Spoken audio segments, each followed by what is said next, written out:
Sejun Im isn't the strongest kid in school, but the second he sees what they did to Hajin's desk, he stops acting like someone who wants to stay out of trouble. Because that's the thing about Sejun, he's not some helpless coward waiting to be saved. He can take insults, he can swallow fear, he can keep his head down when the target is only him. But when they go after Hajin Seo, the girl who's always stood beside him, something in him snaps. And that one decision pulls both of them into a fight they are not ready to walk away from. The story opens inside a school that already feels dangerous before the first real punch lands. Students aren't moving through the halls like everything is normal. There's tension in the way people look at each other. A glance lasts a little too long. A group stands a little too close. Someone's confidence changes depending on who is watching. This isn't just a school. It's a place with a pecking order, and Sejun Im is stuck inside it. At first, he comes across like someone used to managing danger instead of challenging it. He watches his words, he reads the room, he knows when a situation is turning against him. But that doesn't mean he has no pride. It means he's learned that pride can get expensive fast. Then we meet Hajin Seo, and the entire energy shifts. Hajin isn't loud. She doesn't walk around begging people to fear her. She's calm, quiet, and controlled in a way that makes everyone around her feel less certain. The second she enters Sejun's space, you understand their relationship without needing a long explanation. They're childhood friends, close. The kind of close where she notices when something is wrong before he says it. The kind where Sejun doesn't have to perform around her. And the kind where, when trouble appears, Hajin naturally steps between him and it. Not because she thinks he's pathetic, because that's what she does. She protects him, and she's good at it. When violence starts building around them, Hajin doesn't react like a normal student caught in a school fight. She reacts like someone trained, because she is. Hajin knows Brazilian Jiu-Jitsu, and the way the panels show her fighting makes that clear. She doesn't waste energy trying to look cool. She closes distance, controls limbs, breaks balance, takes away space. A bigger guy can posture all he wants, but once Hajin gets control of his body, the entire fight changes. The confidence drains from his face. His arms stop doing what he wants. His feet lose their base. His breathing turns ugly. That's what makes Hajin intimidating. She doesn't need to overpower people with rage. She dismantles them with technique. And Sejun sees that up close, not as a stranger, as someone who has grown up beside her. There's admiration there, but also something heavier. Because every time Hajin protects him, Sejun is reminded of the gap between them. She can act, she can fight, she can take control when everything turns violent. Sejun has heart, but he doesn't have that same skill yet. And that difference starts eating at him. Still, the story is careful not to make him passive. Sejun isn't a guy who just hides behind Hajin and accepts it. He gets angry. He notices disrespect. And when the bullies cross the line by targeting Hajin directly, the whole emotional balance changes. The desk scene is where you really understand him. Sejun finds Hajin's classroom table inked. It's not just vandalism, it's humiliation, a message. They couldn't beat her pride directly, so they attack her space instead. And Sejun does not take it quietly. The paneling around him carries that shift. His expression hardens. The hesitation that usually sits around him starts burning off, because this isn't about protecting himself anymore. This is Hajin, his childhood friend, the girl who keeps stepping in when things get dangerous, the one person whose calm presence makes this school feel less rotten. So Sejun goes looking for them. That matters. He doesn't accidentally stumble into the next confrontation. He chooses it. And that choice tells you exactly who he is. Sejun may not be strong enough yet, but he is not spineless. He has loyalty. He has anger. And when someone he cares about gets targeted, he moves before thinking through the consequences. That is both his strength and the thing that makes everything worse. Because the guys behind this aren't just playing around. They're not harmless school punks looking for attention. They understand humiliation. They understand revenge. They understand how to provoke someone into walking straight toward them. And Sejun takes the bait, because emotionally, how could he not? The confrontation that follows doesn't feel like a clean fight. It feels tense and personal from the start. Sejun is angry, but anger is not the same thing as experience. He goes in with heart, but these guys are comfortable being cruel.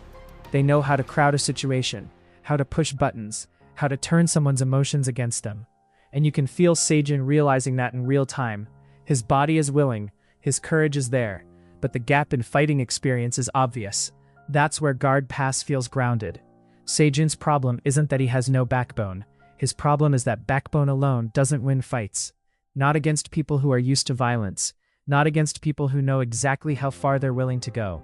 Hajin becomes tied into this escalation because Sejun and Hajin's lives are emotionally connected. If someone comes after one of them, the other reacts. That closeness is the core of the opening arc.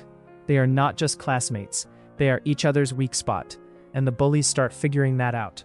Hajin's calmness makes her dangerous, but it also makes her a target. Because people like that don't just threaten the hierarchy physically, they embarrass it. A quiet girl trained in BJJ making violent guys look helpless? That kind of humiliation spreads fast, and in a school where reputation matters, humiliation demands payback.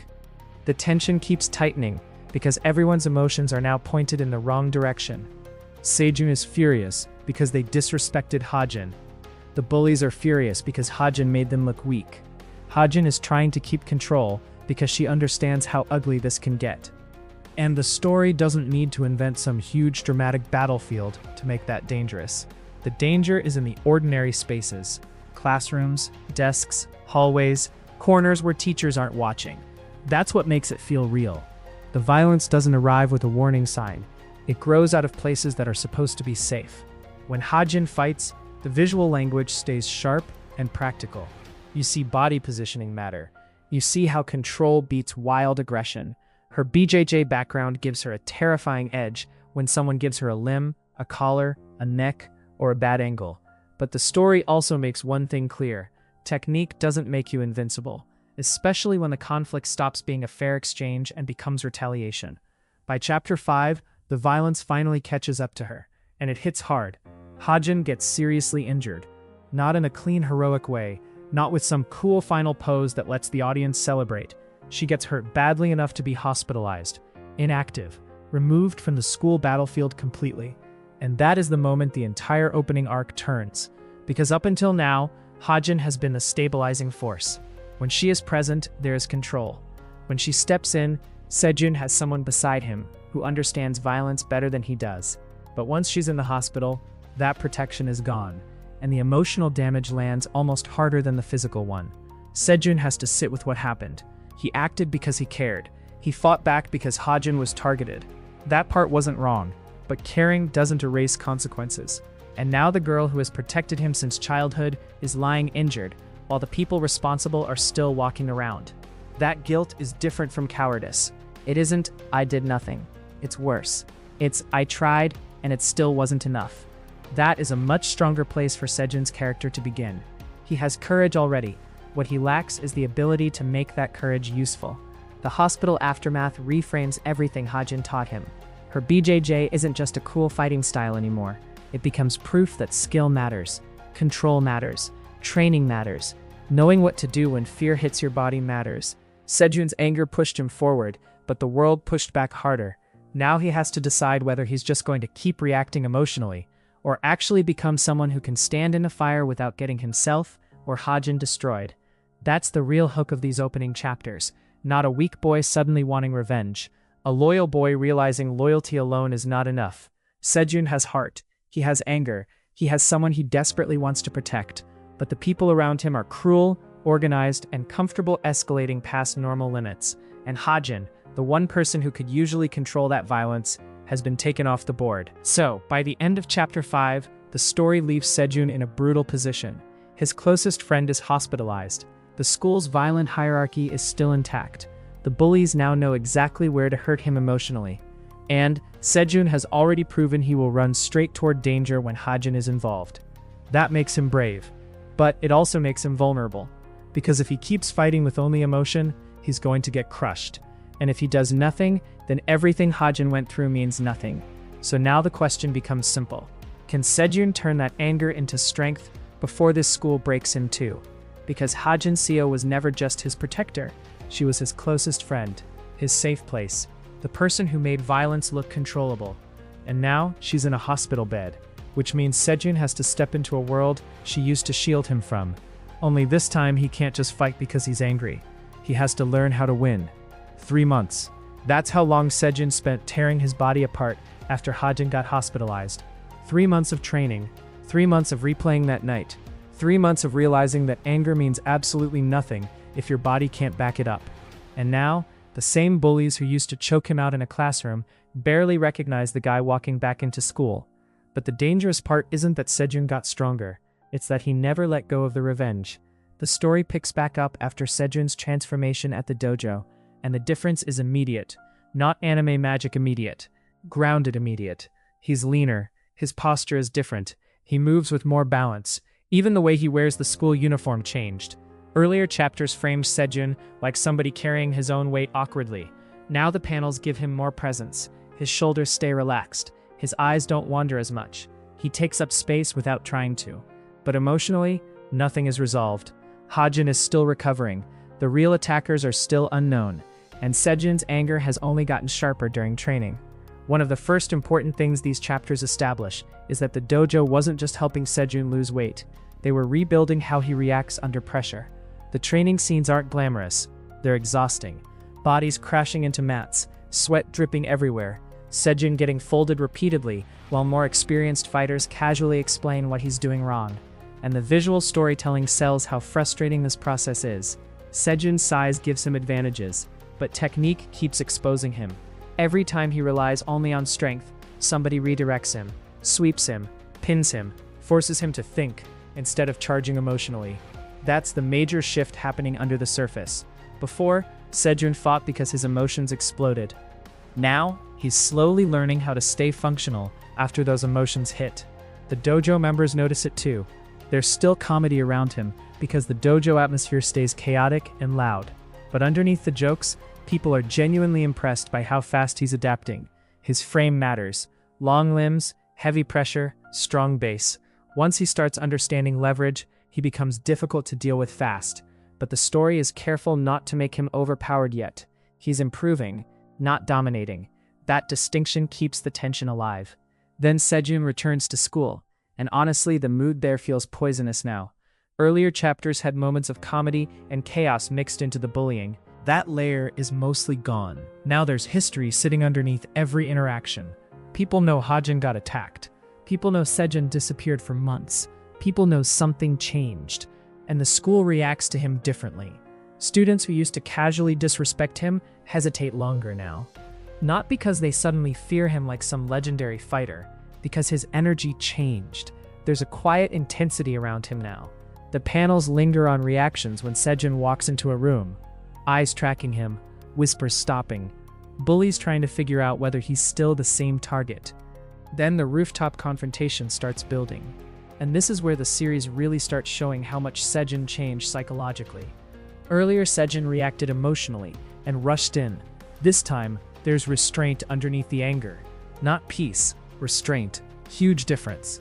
Because Sejun absolutely still wants revenge. He has not morally moved on from what happened to Hajin. If anything, training made the obsession more focused. The rooftop scenes carry this constant pressure, because everybody involved knows unfinished business is hanging over them.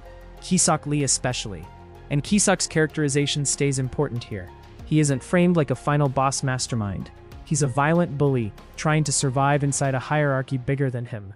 But he's still dangerous, still cruel, still smug enough to push people until things explode. The rooftop confrontation works, because both characters changed since their classroom fight. Sejun is more controlled. Kisok is more cautious. The visual framing reflects that immediately. Earlier fights had emotional chaos all over Sejun's face. Now he stares longer before moving. Kisok notices it too. You can practically feel him recalculating Sejun in real time. Then the tension finally snaps, and the fight choreography immediately feels different from the early chapters. Sejun actually understands positioning now, not perfectly, but enough that his body stops betraying him instantly. When Kisok pressures him, Sejun doesn't panic the same way he used to. He lowers his balance, controls distance better, fights through grips instead of freezing once somebody touches him. That progression matters because the story visually rewards training without pretending Sejun became unbeatable overnight. He still gets hit, still struggles, still makes mistakes, but now his reactions make sense, and that changes the emotional feeling of every exchange. Earlier, Sejun surviving fights felt desperate. Now it feels dangerous, especially because the revenge motivation underneath him never disappeared. There's a nasty edge in some of these panels. Not cartoon rage, contained anger. The kind where you can tell Sejun keeps imagining Hajin lying unconscious every time Kisok talks, and Kisok keeps making things worse with his mouth. That's one of the reasons these scenes stay tense. Kisok understands exactly how to provoke people emotionally. Even when he's nervous, he keeps trying to regain control socially, posturing, mocking, acting like Sejun still belongs beneath him. But the power balance is shifting now. Not completely, just enough that Kisok can feel it. The rooftop sequence especially uses silence well. There are pauses where nobody talks, just eye contact, wind, people waiting to see who moves first. The story trusts body language a lot here. Sejun standing straighter, Kisok's smile tightening, other students hesitating around the tension. It makes the violence feel heavier before it even starts. Then the principal's office sequence changes the atmosphere again, because now the consequences become public. The harmed student situation immediately complicates everything. And this is another place where the series avoids simple morality. Nobody suddenly learns a lesson and becomes good. Nobody emotionally resets. The adults are trying to contain damage. The students are trying to survive socially. And Sejun is still operating with revenge sitting in the center of his chest. Kisok appearing injured and dragged into the school disciplinary system doesn't magically erase what happened to Hajin. If anything, it makes the tension feel more unstable, because the conflict is no longer just hallway bullying. Now the school administration is involved. Parents get pulled in. And this is where another important distinction appears. Mr. Lee and Mrs. Lee are Kisok's parents, not Chairman Lee. Chairman Lee remains this distant, almost invisible high-level presence hanging over the story, a name with pressure attached to it, not an active participant yet. That ambiguity matters, because it keeps the hierarchy above Kisok feeling larger than what Sejun currently understands. Same with Do-hyun. At this point, Do-hyun is still mostly foreshadowing, a looming name, a source of pressure, not a fully revealed figure. The story keeps hinting there are deeper layers behind the violence without fully exposing them yet, and that uncertainty keeps Sejun trapped in frustration, because despite all the training and fighting, he still hasn't solved anything about Hajin's attackers. That unresolved anger drives almost every scene. You can see it whenever Hajin gets mentioned. Sejun's expressions change instantly. His body stiffens. The emotional noise disappears. The series keeps reminding you that training is not healing him. It's weaponizing him. That's a very different emotional direction. Even the dojo starts feeling different in these chapters. Earlier it was chaotic and comedic, because Sejun was entering a strange new environment. Now the training scenes carry more purpose. The physical grind matters, because Sejun himself is taking it seriously now. There's less embarrassment, less confusion, more focus. The visual storytelling during sparring reflects this too. Sejun starts reading movement, instead of blindly crashing forward. He pressures differently, uses his weight smarter, begins understanding when to explode and when to stay patient. And the instructors notice, not with dramatic speeches, usually through smaller reactions, a pause, a raised eyebrow, someone realizing Sejun adapted faster than expected. Those subtle moments make his progression feel earned. At the same time, the story never lets Hajin disappear emotionally. Even while hospitalized, her presence hangs over everything. You feel her absence in the school, in the dojo, in Sejun's decisions. There are scenes where the emotional weight comes entirely from what isn't being said. Sejun looking toward places she used to stand. People going quiet when she gets mentioned. The uncomfortable feeling that everyone understands why Sejun changed. That emotional continuity is what keeps the revenge engine alive without constant exposition. By the later chapters of this batch, Sejun starts becoming genuinely intimidating in specific moments. Not because he's the strongest guy around, because he stops feeling emotionally fragile. Earlier bullies could destabilize him immediately. Now there are moments where Sejun absorbs pressure and keeps moving forward anyway. That shift changes how people react to him. The intimidation becomes quieter, more physical. There's one especially important pattern in these chapters. Sejun doesn't fight like someone trying to look cool. He fights like someone carrying unfinished business. Every confrontation feels connected to Hajin, whether he says it out loud or not. And because he still doesn't know who actually attacked her, the anger has nowhere clean to go. That uncertainty makes him dangerous, especially since the story makes it clear he is not heading toward forgiveness. Sejun is not slowly realizing revenge is morally wrong. He wants revenge. He still intends to hurt the people responsible. Training simply gave him a path toward becoming capable of doing it. That direction gives the entire batch a different emotional tone from standard school redemption stories. This isn't about a bullied kid learning confidence. It's about somebody stepping deeper into violence knowingly because the person closest to him got destroyed. And every chapter keeps tightening that feeling. The hierarchy above the school bullies remains vague. Chairman Lee remains distant. Do-hyun remains unrevealed. The real attackers remain unknown. But Sejun keeps moving forward anyway. That's what creates the momentum. Every improvement he makes raises a bigger question. What happens once Sejun finally reaches the people he's training for? Because right now he's still learning, still adapting, still turning raw emotion into practical combat ability. But the story makes one thing painfully clear. Once Sejun finally finds the people responsible for Hajin, he is not going to walk away peacefully. And honestly, that's what makes this batch work so well. The story doesn't treat training like a fun power-up montage. It treats it like emotional corrosion. Sejun is becoming stronger because he refuses to let go of what happened. Every choke, every takedown, every brutal training session exists because Hajin is still lying in a hospital bed, while the people who did it are still out there. And the more capable Sejun becomes, the more dangerous it feels for everyone once he finally reaches them. The first time Sejun saw Do-hyun fight, he immediately understood why everybody under him looked terrified. Because Do-hyun doesn't fight like a school bully. He fights like somebody who genuinely enjoys watching people break. And the worst part? This is the same guy connected to the money collections. The same hierarchy circling around Hajin's assault. And the same world Sejun keeps forcing himself deeper into. By this point in the story, Sejun is already stronger. That part is obvious. The dojo changed his body, changed how he moves, changed how people react when he walks into a room. But chapters 11 through 15 make something painfully clear. Strength alone is not enough to survive the kind of violence growing underneath this school. Because now Sejun is starting to see the people above the ordinary bullies, and they are way more dangerous. The batch opens with the aftermath of the earlier conflicts still hanging over everything. Sejun's bruises haven't fully faded. The school atmosphere still feels tense, and Hajin's absence continues to infect every scene emotionally. Even when nobody says her name, she's there. You feel it whenever Sejun pauses too long, whenever someone mentions the assault, whenever the story cuts to hospital imagery, or conversations that suddenly lose energy. The narration doesn't treat Hajin's recovery like some clean, inspirational comeback. It stays uncomfortable, grounded. There are hints of memory gaps, moments where people carefully avoid pushing her too hard, an underlying fear that recovery isn't just physical.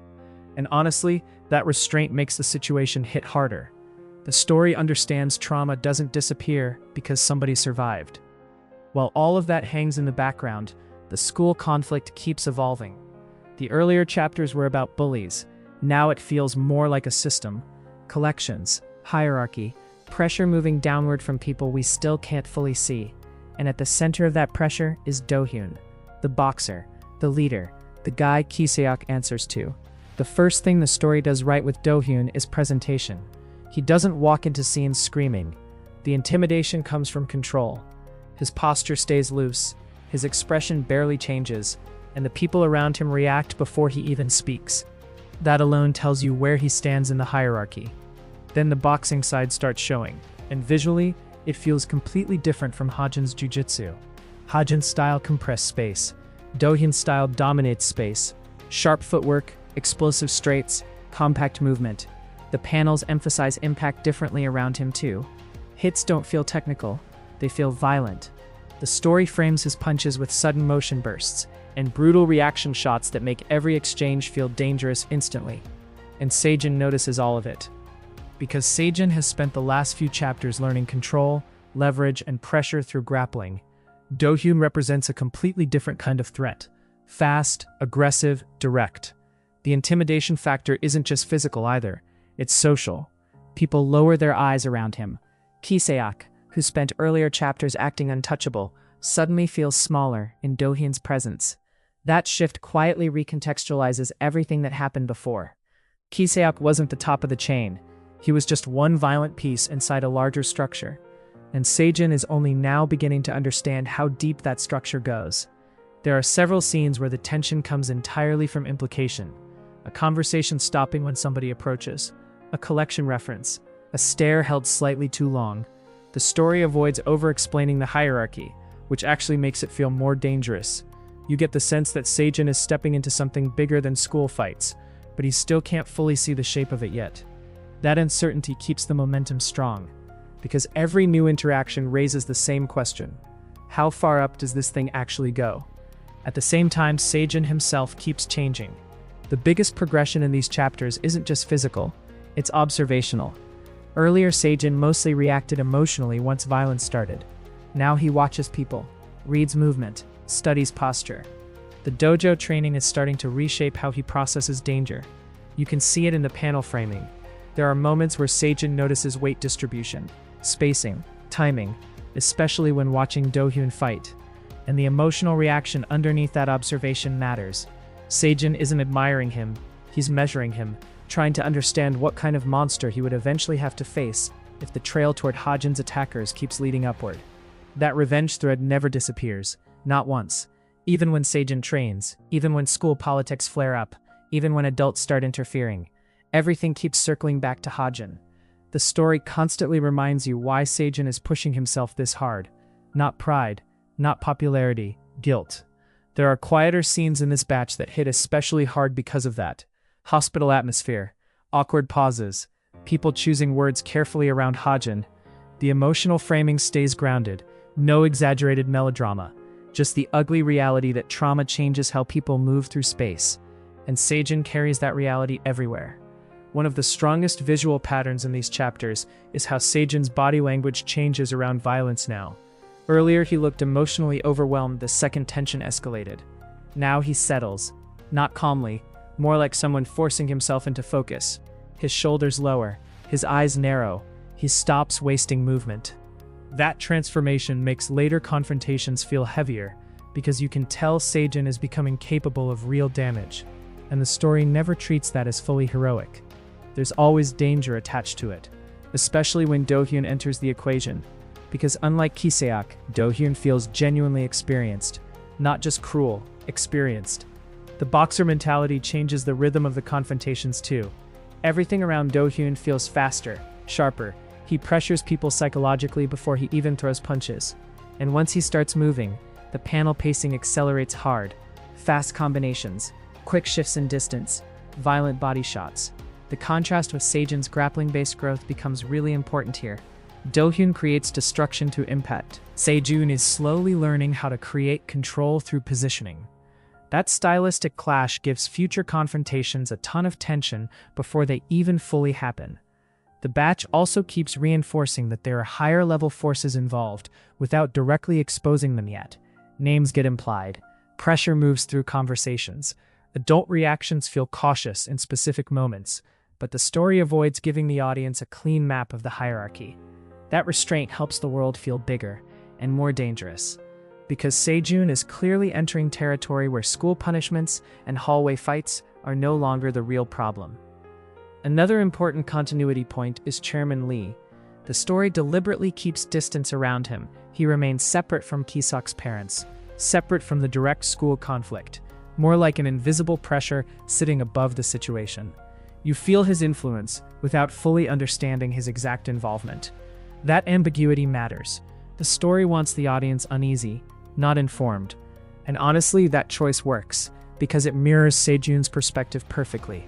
He knows enough to realize the violence around Hajin wasn't random, but he still doesn't know the full shape of what he's walking into. The emotional core of the batch keeps returning to one brutal truth. Sejun still has no answers. He trained, he changed his body, he learned jujitsu, he started understanding violence differently, but Hajin's attackers are still unknown. That unresolved pressure is what gives the entire story momentum. Every improvement feels temporary because Sejun knows he hasn't reached the real source yet, and that frustration leaks into everything, especially his training. The dojo scenes continue evolving in a subtle way. At first, training was survival, then it became revenge fuel. Now it's slowly becoming identity. Sejun starts understanding what kind of fighter he actually wants to become, not through speeches, through repetition, through failure. through sparring, through realizing technique matters more than emotion once fights get serious. And visually, the story keeps reinforcing that progression. Sejun gets more composed during exchanges. His reactions become smaller, cleaner. He stops swinging emotionally at every opening. That growth becomes especially noticeable when contrasted against Do-hyun's explosive violence, because Sejun's style is becoming heavier and more suffocating. Pressure, weight, control. It feels like someone slowly learning how to trap danger instead of charging into it blindly. But emotionally, the revenge still burns underneath everything. The story never softens that. And that's why the final chapters of this batch carry such strong tension. You know Sejun is improving. You know he's becoming more dangerous. But you also know the people above Kisop are operating on an entirely different level. Do-hyun alone changes the scale of the conflict immediately. Not because he's some supernatural monster, because he feels realistic. A trained, violent teenager with authority, followers, and enough confidence to make other bullies nervous. That kind of character feels way more dangerous than cartoon evil, especially inside a grounded series like this. By the end of chapter 15, the story leaves Sejun in an uncomfortable position. He's stronger than before, smarter than before, more capable than before. But now he finally understands the level of violence sitting above him. And instead of backing away from it, he keeps moving closer. That's what makes this stretch of chapters work so well. The story isn't about Sejun becoming a hero. It's about a loyal, emotionally damaged kid willingly walking deeper into a violent hierarchy because the person he cared about most got destroyed by it. And now that Do-hyun has entered the picture, the path toward Hajin's attackers feels a hell of a lot more dangerous than Sejun originally imagined. The moment Sejun realized Hajin's assault might be connected to something bigger than school violence, the whole story stopped feeling safe.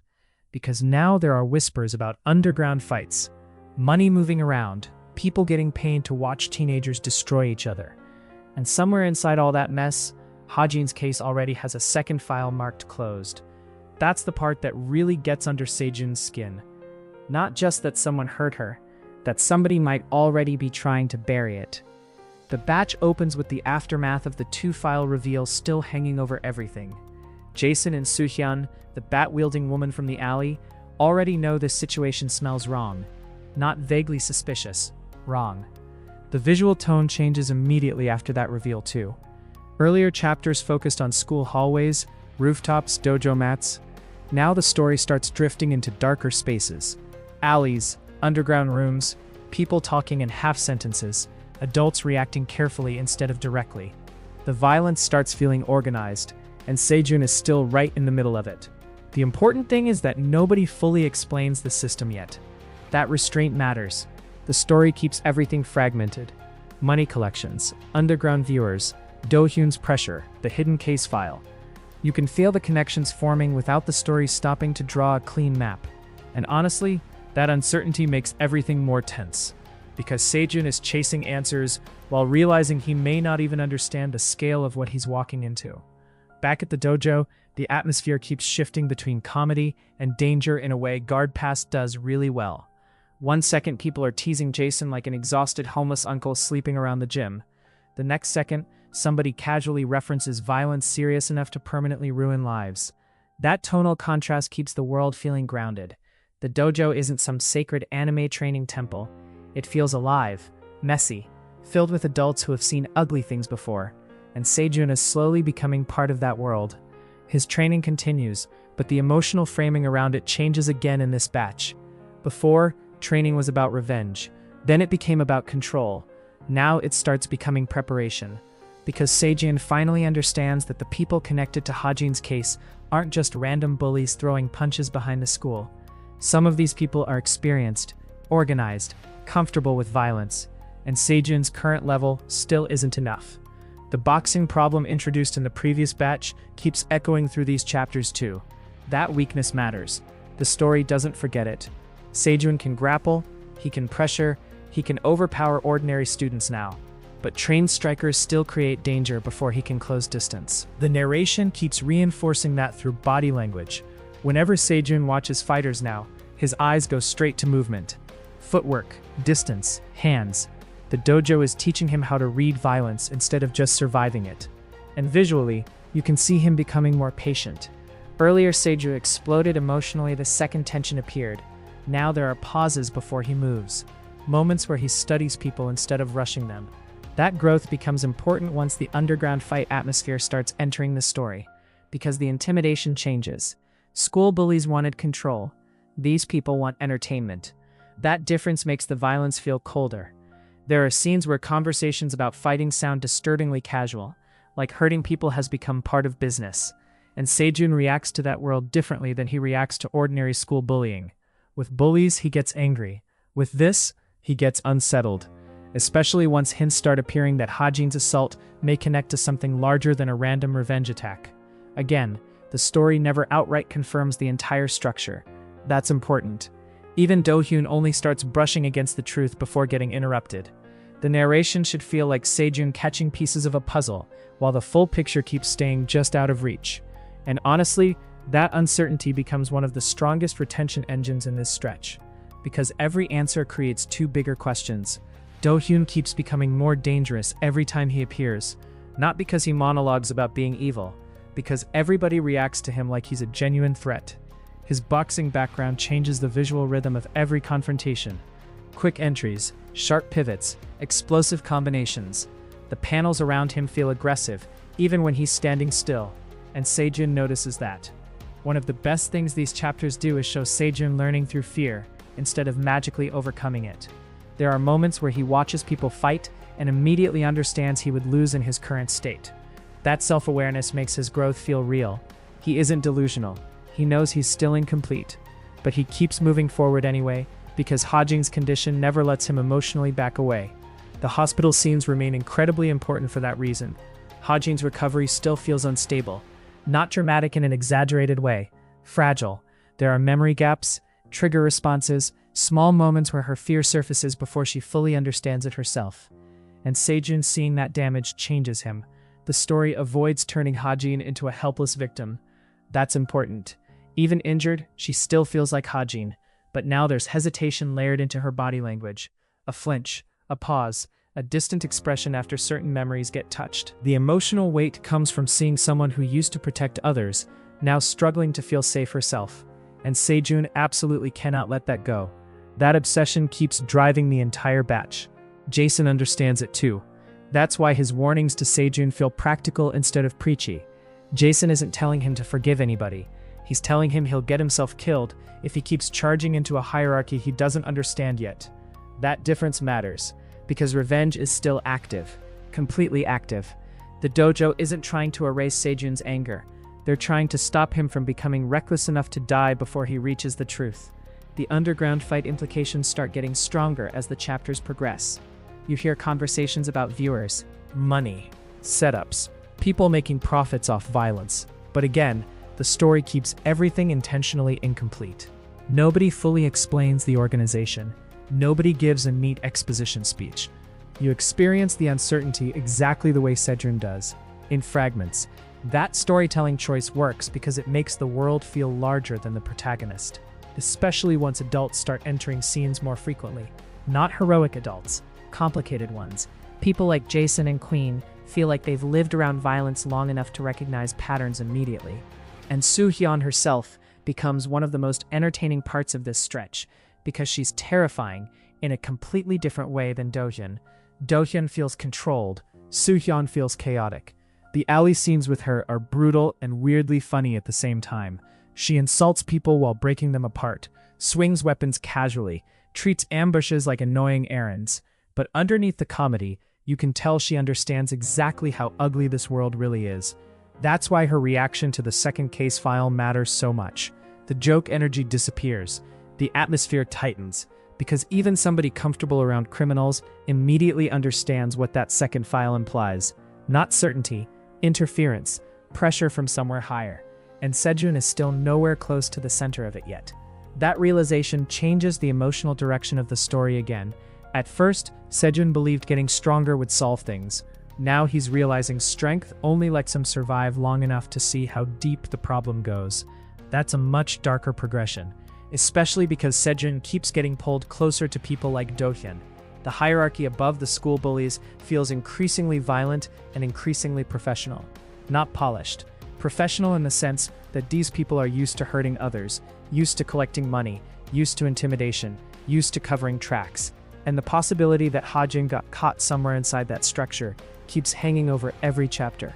Even when the story slows down, the tension never fully disappears. A quiet conversation feels dangerous. A phone call feels suspicious. Somebody hesitating before answering a question suddenly matters. The pacing becomes more investigative, without losing the violence underneath it. And Sejun himself keeps evolving visually through all of it. His body language now carries weight naturally. He walks differently, looks at people differently. Earlier chapters framed him like someone trying to survive conflict. Now he looks like someone preparing for it. That transformation makes later scenes hit harder, because you can feel Sejun becoming willing to enter darker spaces if it gets him closer to Hajin's attackers. And the story never pretends that's healthy. That's another reason Guard Pass works. It understands revenge can sharpen someone and destroy them at the same time. By the end of chapter 20, the situation feels way bigger than where the series started. What began as school bullying now feels connected to organized violence, hidden pressure, underground fighting culture, and possible interference surrounding Hajin's case. But despite all those new layers, the emotional core stays painfully simple. Hajin still hasn't recovered. Sejun still wants revenge, and every new answer keeps proving the people responsible are more dangerous than he originally imagined. That's what gives this batch its momentum. Not just fights, escalation. The feeling that Sejun is slowly climbing towards something much uglier than school violence, and realizing too late that getting stronger might only be the first requirement for surviving it. The story picks back up with Sejun and Do-hyun still dealing with the fallout from the mobster ambush, and the atmosphere changes immediately.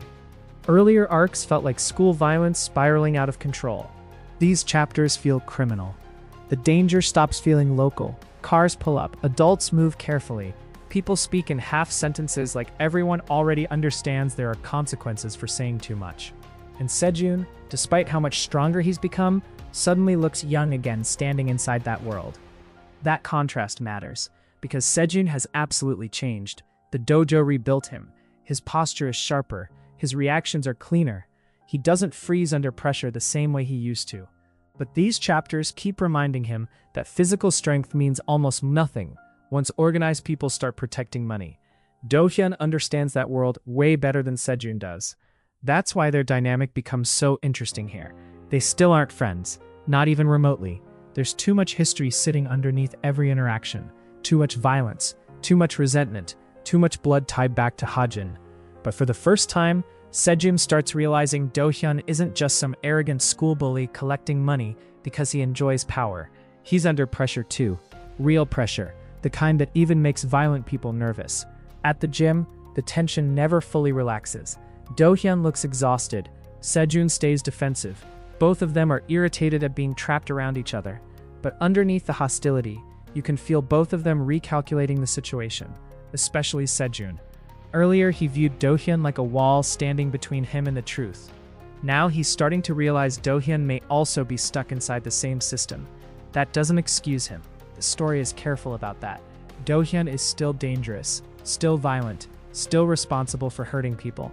But now the hierarchy around him is becoming visible, and every layer makes the situation uglier. The event conversations are where the emotional pressure really starts tightening, not because the story suddenly reveals everything, because it refuses to. Every clue arrives fragmented. Somebody stops talking halfway through a sentence.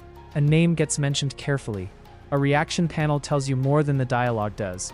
Even Do-hyun only partially explains things. He confirms Ki-sok somehow brought Hajin into the event tied to all this violence, but the exact mechanism stays unclear. And honestly, the uncertainty makes it feel worse, because Sejun is trying to reconstruct the night Hajin got destroyed while realizing multiple people are still hiding pieces of the truth. The investigative side escalates hard in this batch too. Detective Jang appears more frequently now, and the detective scenes feel completely different from the school scenes, more cautious. The pacing slows around surveillance, trailing movements, quiet observation. You get the feeling the adults involved already understand this situation reaches further than ordinary crime, especially once Director Kim enters the picture. Director Kim immediately feels wrong, too calm, too organized, too comfortable operating quietly, not like some random thug, more like somebody used to coordinating things behind the scenes. The story strongly frames him as some kind of organizer or logistics figure connected to the underground operation. But again, the exact authority level stays unclear. That ambiguity matters, because the deeper Sejun gets into this world, the more the story shifts away from individual fights and towards systems. Money, safe locations, people covering tracks, violence packaged as entertainment. Gold Officetel keeps surfacing for a reason. At this point, it's heavily implied to be tied to the operation somehow. A safe house, a controlled location, a place connected to whatever happened around Hajin. But the full details remain hidden, and the compromised CCTV situation only makes the entire thing feel dirtier. The cover-up energy becomes impossible to ignore, especially because gangsters connected to the case keep slipping away instead of staying locked down. That's where the story really starts leaning into higher-level interference. Not openly, nobody walks into the room and explains the conspiracy, but you feel it in the way investigations stall, in the way certain people get released, in the way adults hesitate before saying too much. Even Detective Jong starts carrying visible frustration.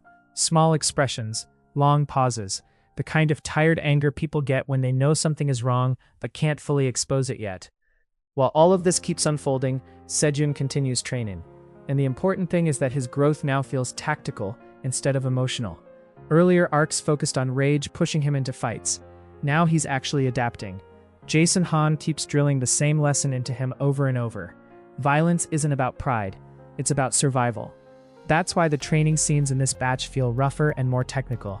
Sejun's learning how to survive against people who don't care about fairness, striking defense, entries under pressure, how to keep thinking after taking hits, how to move while exhausted. And visually, the story keeps emphasizing how ugly that process is. No glamorous montage, just bruises, heavy breathing, repeated failure. But Sejun keeps improving because the emotional engine underneath him never cools off. Hajin remains at the center of every decision he makes. Even the quieter recovery scenes carry tension. Not because she's weak, because she's trying to rebuild normal life while the truth behind her assault keeps expanding into something worse. The memory scenes hit especially hard in this batch. Hajin remembering Sejun from childhood changes the emotional framing of everything. Their relationship stops feeling one-sided. Sejun always tried to protect her emotionally. Hajin became physically strong, partly because she hated watching him get hurt. That completely recontextualizes Sejun's revenge. This isn't just guilt anymore. It's years of loyalty collapsing together, years of trying to protect each other in different ways. And because of that, Sejun becoming more violent feels emotionally inevitable. Not heroic, inevitable. The underground fight operation itself also becomes way more disturbing once the viewer implications settle in. The adults involved talk about violence casually. Engagement, contenders, audience reactions, like broken teenagers or products. That emotional coldness changes the entire tone of the series. The school violence was personal. This feels industrial, especially once Boss Rhino gets mentioned. And even there, the story stays careful. Boss Rhino is named, and it's clear he sits above the gangster threatening Do-hyun. But the actual organization behind him remains intentionally unclear. That restraint keeps the world feeling larger and more dangerous, because Sejun still only sees fragments. The hierarchy above him keeps extending upward every time he thinks he's close to answers. Do-hyun's role becomes especially interesting because he starts feeling trapped between worlds. Too deep inside the violence to escape it, too young to fully control it. There are moments where his body language completely changes depending on who he's around. Around students, he dominates space. Around criminal adults, there's tension underneath his confidence. That subtle shift humanizes him without removing the danger. And honestly, it makes the story stronger, because now Sejun's path toward revenge isn't simple anymore. Hurting Do-hyun won't magically solve everything. The violence surrounding Hajin existed before Sejun even understood it. That realization hangs over the entire batch, especially near the end. The investigative scenes, the hidden movements, the feeling of being watched, all of it keeps building pressure. The story tightens the atmosphere without fully exploding yet. And visually, the pacing reflects that. More silence, more suspicious pauses, more characters reacting to information they won't fully say out loud. It creates this constant feeling that everybody is moving around incomplete knowledge, even Sejun, especially Sejun, because despite all his training, all his fights, all the pain he's gone through, he still doesn't have the full truth about Hajin, and every answer he uncovers keeps making the situation more dangerous. That's what makes chapters 21 through 25 work so well. The story stops being purely about revenge and starts becoming about exposure. Sejun is uncovering a system that profits from violence, a system involving students, criminals, hidden locations, manipulated investigations, and people willing to erase evidence to keep everything running. But the scariest part? He still only understands pieces of it, and now that he's this deep inside the hierarchy, backing out may not even be possible anymore. Because Sejun didn't just learn how to fight, he learned enough to become a threat. And once systems built on violence notice someone becoming a threat, they usually don't let that person walk away clean. The moment Sejun realizes the underground fight world isn't just using violence for money, he realizes something even worse. They're using him too, not indirectly. They know exactly what happened to Hajin. They know exactly how revenge is controlling him. And now people inside this system are slowly pushing him toward the next fight like they're feeding an animal. That's what makes chapters 26 through 30 feel different from everything before. The story stops feeling like Sejun is uncovering a conspiracy. Now it feels like the conspiracy already noticed him. The batch opens with the fallout from the growing investigation around the underground event system, and the atmosphere immediately feels heavier, not louder, heavier. People pause before answering questions. Adults measure their words carefully. Conversations stop halfway through once certain names appear. The story starts weaponizing silence constantly in these chapters, and Sejun falls trapped inside that silence. Because every clue about Hajin finally starts pointing somewhere real, but every answer also opens something uglier underneath it. At the center of that ugliness is Changgun. The gangster Su-Heyon drags into interrogation, and those scenes are brutal in a completely different way than the school fights. School violence in earlier chapters felt emotional, impulsive, personal. This feels professional. Changgun isn't some loud rooftop bully trying to impress classmates. He's somebody who has lived around organized violence long enough to understand fear immediately. That's why the scenes with Su-Heyon work so well. She doesn't posture. She controls the room instantly. And visually, the framing around her changes compared to earlier alley scenes. Before, she felt chaotic. Now she feels deliberate. Every step toward Changgun carries pressure. Every pause stretches too long. Every facial expression tells you she already knows more than she's saying. Changgun breaks down fast because he understands exactly what kind of people he's dealing with. And through him, the story starts exposing more of the structure surrounding Hajin's assault. Not fully. Never fully. That restraint remains one of Guard Pass's strongest storytelling decisions. Because instead of dumping exposition onto the audience, the story keeps forcing Sejun to crawl through fragmented truths piece by piece. The event system, the underground viewers, money changing hands, teenagers being turned into entertainment, it's all becoming more visible now, but the hierarchy above it still stays intentionally blurry. Boss Rhino gets referenced again through Changgun's history, and the important thing is that Boss Rhino himself stays distant, more like old criminal gravity hanging over the story instead of an active on-screen mastermind. Changgun is the one actually trapped in the present tension, and watching him panic tells you how dangerous the people above him probably are. The story also finally starts connecting Hajin's event more directly to named fighters, and this is where the emotional pressure spikes hard. Chairman Han gets introduced as Hajin's final event opponent, a jiu-jitsu specialist, completely separate from Jason Han. And the moment that information lands, the entire emotional framing around Hajin's injury changes. Because now the violence against her stops feeling random. It starts feeling structured, planned, engineered. The narration carefully keeps uncertainty alive around the full assault itself. But one thing becomes horrifyingly clear. Jung-hyun Lim absolutely destroyed Hajin's leg during the event. And the visual storytelling around those reveals is vicious. The panels linger on reactions instead of spectacle. Sejun staring too long. Hajin's damaged body being remembered in fragments. People going quiet after specific names get mentioned. The story understands that emotional aftermath hurts more than flashy violence. That's why Sejun's reactions matter so much here. He doesn't explode immediately anymore. That's the terrifying part. Earlier, Sejun reacted emotionally first. Now he absorbs information first, processes it, and then the anger starts building underneath the silence. The dojo training changed him fundamentally, not just physically, mentally. You can see it in his posture during confrontations now. He listens longer, studies people harder, moves less emotionally, but underneath all that control, the revenge keeps getting worse. because now Sejun understands Hajin didn't just get caught in school bullying. She got fed into a machine, and somebody profited from it. That realization changes the emotional tone of every training scene in this batch. Jason Han notices it too. There are moments where Jason watches Sejun with visible concern, because the kid isn't training like somebody trying to get stronger anymore. He's training like somebody preparing for war.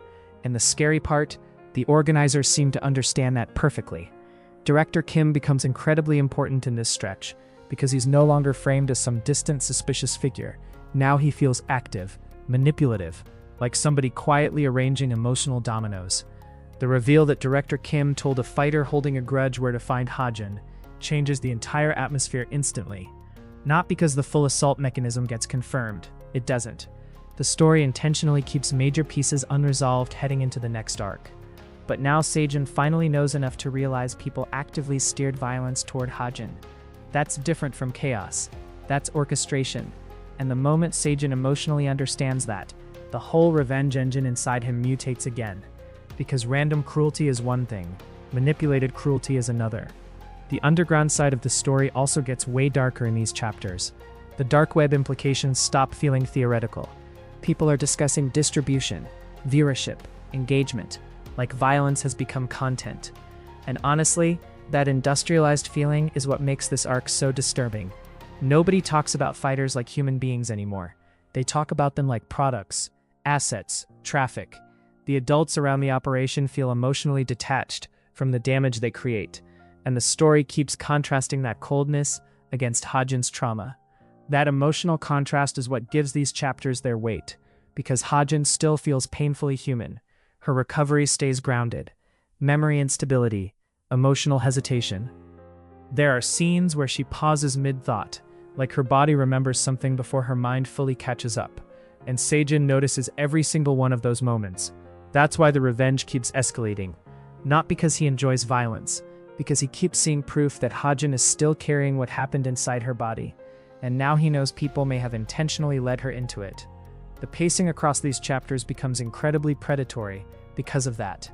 It feels like the underground system is slowly shaping Sejun into exactly the kind of fighter it wants. A revenge-driven contender with emotional instability and rapidly improving combat ability. And the worst part? Sejun himself starts realizing it. There are moments where he visibly hesitates after understanding somebody may be manipulating his anger intentionally. But he still keeps moving forward, because he cannot emotionally let Hajin go. That's the tragedy underneath his progression. The more truth he uncovers, the more impossible it becomes for him to walk away peacefully. Do-hyun's role during this stretch becomes especially complicated too, because now the audience can clearly see he exists somewhere between victim, participant, and survivor inside this system. He knows things, he fears things, he hides things, but even he feels small compared to the hierarchy above Director Kim. And the story wisely keeps that hierarchy mostly unseen.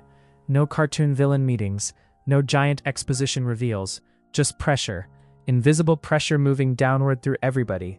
The investigation side keeps escalating around Detective Jang too, and the detective scenes become increasingly frustrating emotionally. Not because the detective is incompetent, because the interference feels real. Evidence gaps, case complications, people slipping away at the right moments. The story wants the audience to feel how difficult it is to expose systems protected by money and fear. And honestly, it works. By the final chapter of the batch, the emotional pressure reaches a completely different level from where the series started. This is no longer about one bullied kid learning to fight. Now it's about a revenge-driven teenager slowly uncovering an underground violence economy tied to real criminal pressure, manipulated events, and deliberately engineered suffering. And the scariest part? Sejun is getting stronger at exactly the speed the system seems to want.